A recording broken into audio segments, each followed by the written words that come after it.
Hello everyone, welcome back. Today we're going to make this vertical resolution animated picture frame that you see on the screen. Seems to be a trending thing with this vertical resolution, so I figured I'd make this one. I've already done horizontal. So we'll start out on the edit page. Go to Media Pool as usual, right click, New Fusion Comp. You can name it if you like, you don't have to. And leave it on 5 seconds. We'll go down here to the little cog wheel, get our project set up.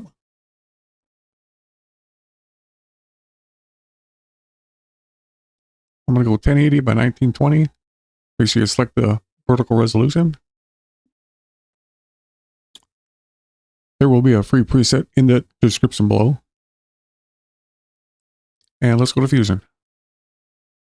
For those of you that don't know me, I have to use this on-screen keyboard because I'm paralyzed.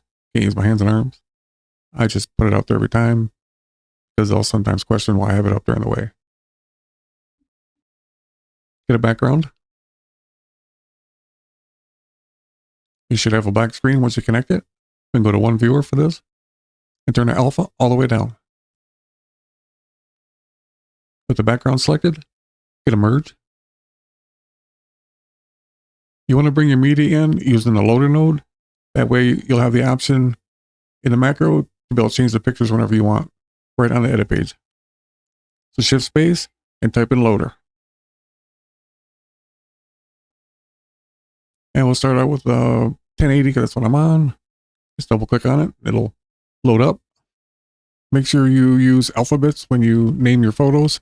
If you use numbers, sometimes they won't work. With that selected, if you look over in the inspector, you'll see under file name, a little browse button. That's what we're going to use to change the picture. Pipe it in the merge. Select the loader node. Shift space and resize. With that there, that'll allow you to put anything in the format of a 720 by 1280 or 1080 by 1920 or 4K. As long as it's equal to that resolution, it can be any size. And then select the auto resolution. I'll show you what that does now. Now we'll switch to 720.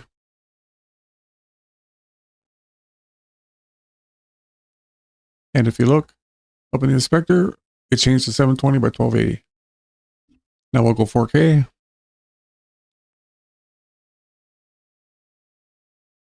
But it looks bigger in the viewer, but if you right click, it's just changed the scale is all that did. Doesn't change it on the timeline though.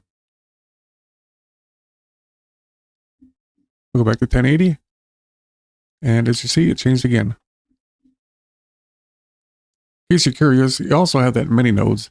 That's what keeps the resolution the same size in the viewer.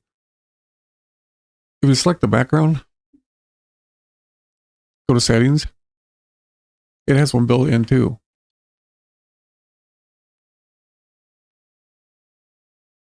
Let's get a rectangle.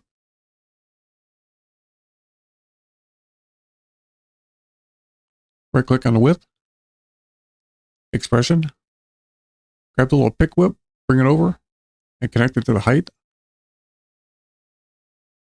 And take that to 0.96. Right click on the rectangle, copy, click away right here, right click and paste instance. If you don't know what an instance is, it's an exact copy of whatever node you're taking it off from. Little green line indicates that they're connected. Everything in green and even not highlighted in green is still coupled to the original node. We're going to de-instance the solid here in a minute. I'm going to wait so you see why. Get another background.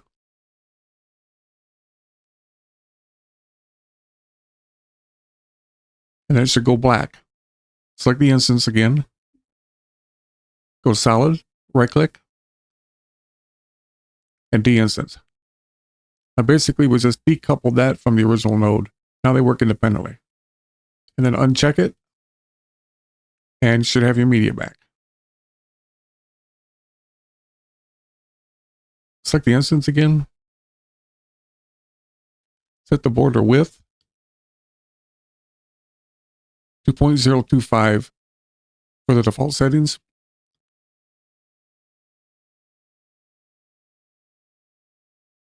And pick a color for the default settings. And select the merge to. Add a transform. Let's rename some of these nodes. The transform. Name it size.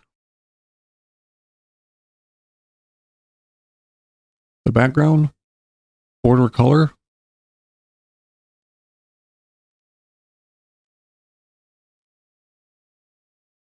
And the rectangle.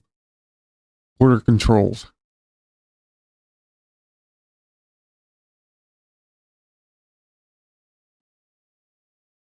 Let's go back to this, to the border controls.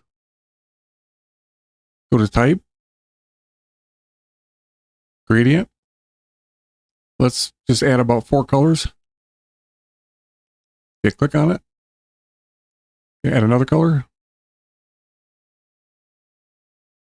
And again. And click on the last one.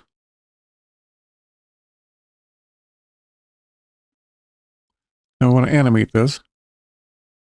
If you look on the screen, you'll see a green line run across the middle. Put it diagonal, corner to corner. And in the inspector, we're going to animate it with the offset. Right click on the offset. Modify width. Anim curves. Now if you give it a play, you'll see it's moving slowly. Go up here to modifiers. Change the scaling to 2.0.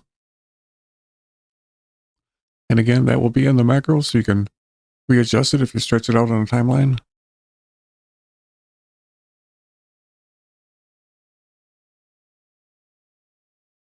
And down here on repeat, I like ping pong. And it'll keep animating like that. On the border controls, you'll add the corner radius, soft edge, and of course the border width.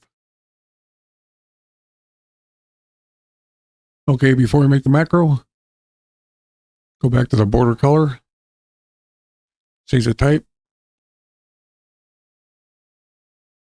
The 4 corner, we'll add some color to that too. You can always change them.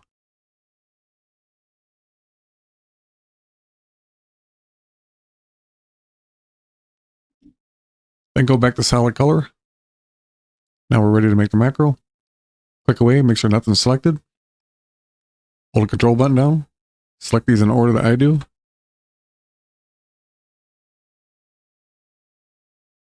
Then hit A on the keyboard.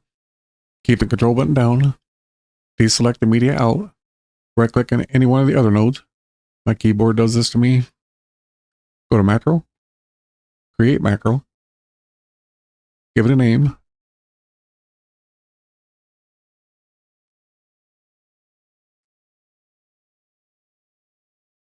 And follow along. On file name, change that to pictures.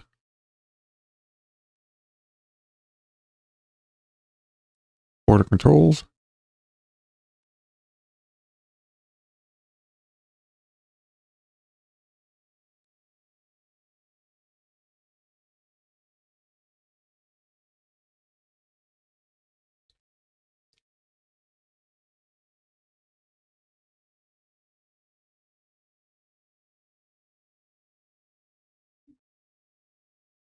Don't select the offset because we'll use that to animate it. On scale, delete scale, put in border speed.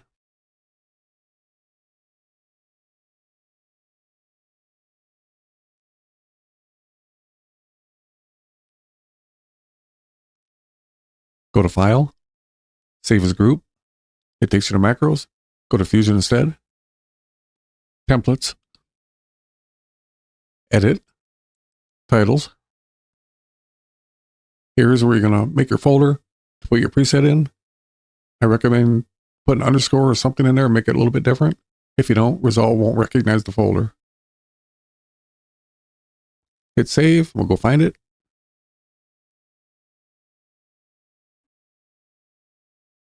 You may have to restart Resolve if you can't find it.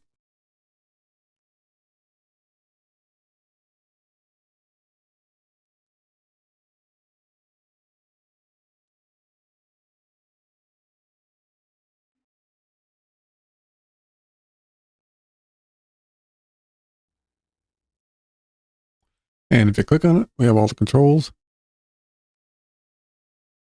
I put the background under it just to show you it is transparent behind it.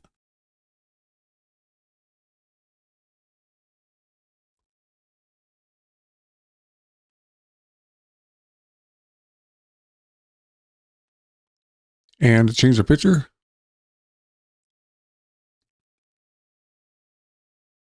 that's a 720. And we can switch to 4K. It doesn't matter. Back to the 1080. And if you go to type, gradient, and you have your animation.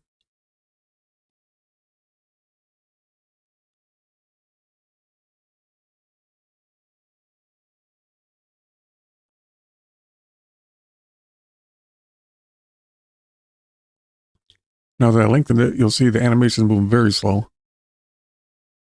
So just take this number times whatever length you made it. I'll just change it from 2 to 10.